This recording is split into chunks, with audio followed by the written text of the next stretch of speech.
Алматы мемлекеттік табиғи қорғау бөлімінің жылдық жұмыс жоспарына сәйкес қорық аумағында заңсыз ағаш кесу және де өрттің алдын алу, браконьерлікке қарсы жыл бойы рейдтік іс-шаралар жүргізілуде. 2025 жылдан бастап бүгінгі күнге дейін Талғар және Есік бөлімшелерінде 22 рейд жүрді. Рейд барысында заң бұзушылық фактілер тіркелген жоқ.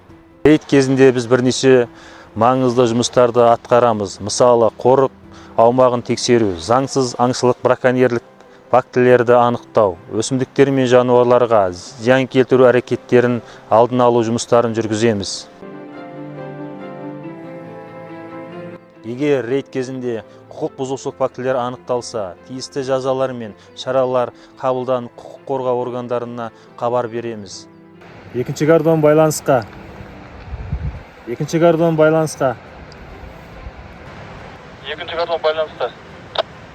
Жағдай қалай, бір қалыпты ма? Жағдай жақсы. Ойдағыдай бір қалыпты. Байланысқа дейін, рахмет. Бүгін Талғар бөлімшесі, сол Талғар шатқалы 3-ші айналым 51-ші телімінде 2 марал көрдік. Бүгінгі таңда Алматы мемлекеттік табиғи қорығының мемлекеттік инспекторлары және де ғылыми қызметкерлері дронмен және смарт телефонымен жұмыс жасайды. Біз осы дронның арқасында айналымдарға бақылау жұмыстарын жүргіземіз және де смарт телефон арқылы өсімдіктер мен жануар әлеміне мониторинг жұмыстарын жүргіземіз.